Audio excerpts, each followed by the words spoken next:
Stay on top of the news with Kaichu Radio's main newscast, Monday to Saturday at 7 a.m., 12 p.m., and 7 p.m. You can join us Sunday too for the Weekend Review at 10 a.m. Remember to stream us online at www.kaijunewsonline.com or the MyTuner app, Radio Garden app, and you can also join us on Facebook at Kaiju Radio. And remember to subscribe to our YouTube channel.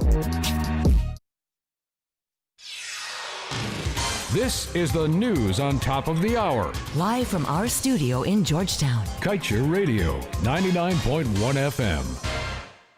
Good evening. Welcome to this evening's newscast on Kaichu Radio. Kevin Smith here. Let's get to the news in detail. Brazilian state-owned oil company Petrobras appears to be using Guyana's petroleum regulatory system to pressure Brazil's regulators into granting environmental permits quickly. S&P Global, a global business analytics and information firm, said that Petrobras Chief Executive Officer Roberto Castello Branco pointed to Guyana as a likely business destination for the company. Branco reportedly registered his unease that Brazil is taking too long to grant environmental permits to drill in Brazil's Foz do Amazonas basin.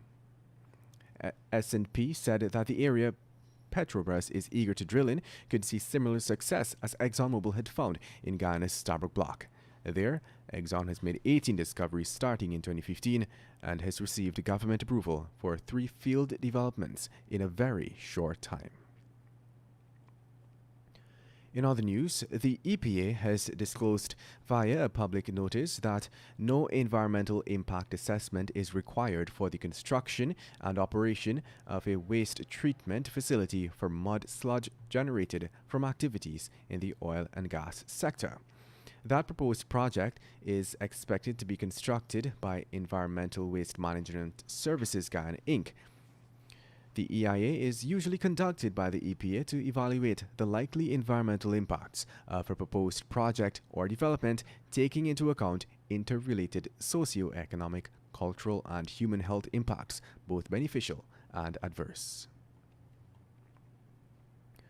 In other news, the Guyana Bauxite and General Workers Union today called on the government to start arbitration with Russian-controlled bauxite company of Guyana Incorporated, or BCGI, consistent with the labor laws.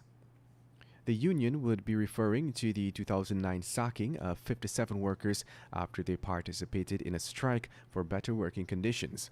The firings had angered Guyana, but little actions were taken by consecutive governments to bring closure. It was pointed out that the successive governments have ignored the plight of the bauxite workers. In other news, Caribbean Cinemas and Movietown recently joined forces to express their disappointment in government's decision to keep indoor cinemas closed throughout this month. In a joint statement, they said the government's extension of the closure is creating, and I quote, unprecedented economic hardship for them and their employees, as the cinemas would have been closed since March due to the COVID-19. The cinemas also said that other countries in the West Indies and the Caribbean would have authorized the reopening of cinemas, but Guyana has not. And now let's tell you the Irfan Ali administration is heading towards getting its third loan to combat the COVID-19 pandemic on a road to racking up so much debt that Guyana, by the time it gets out of the pandemic, Guyana will owe banks a further $60 million. The Inter-American Development Bank is currently considering granting Guyana a loan of $30.4 million to fight COVID-19 on top of the $22 million it gave Guyana last month. The resources are intended to be used to purchase medical equipment, laboratory equipment, and inputs, etc.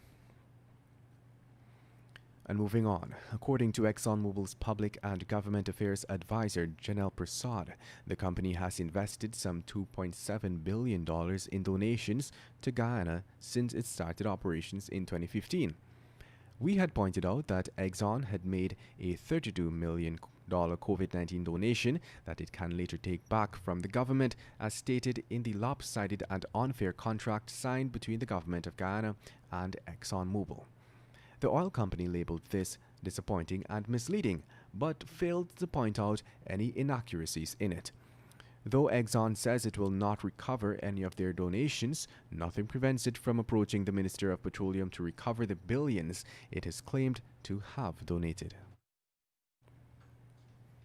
In other news, the government of Guyana has halted plans to restart the Suriname ferry operations, engaging with the Cuban ambassador to find a resolution.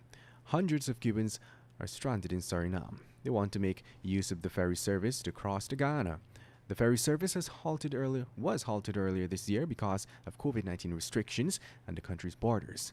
Minister of Foreign Affairs Hugh Todd yesterday revealed that the reopening of the ferry service at the Suriname border has been halted. The reason being is to address the campout there of hundreds of Cubans, said to be in excess of 600. And now let's tell you that when one considers the extent to which some oil-producing nations have suffered or ended up worse off with the discovery of oil, international and local stakeholders have said that Guyana has to begin urgent reforms of its anti-corruption systems, or the consequences could be tenfold. Chartered accountant and attorney-at-law Christopher Ram is one who emphatically agrees that Guyana must strengthen its governance systems to keep corruption at bay. Ram stressed that if the nation's leaders are truly serious about developing the country and the sector, it would have to ensure that the wealth from the sector will not be used to line the pockets of a few privileged persons, while the persons at the bottom just get crumbs. And that brings us to the end of this evening's newscast. I am Kevin Smith. Thank you for listening. Coming up next is the National Outlook, and at exactly 19 hours 20 or 7:20 p.m. is the Glenn Lal Show. Tell it like it is. Want value for your advertising dollar? Then place your ads on Kaito Radio's newscasts. Streamed live on 6 different mediums, reaching hundreds of thousands. Advertise today and watch your dollar grow. Call us on 225-846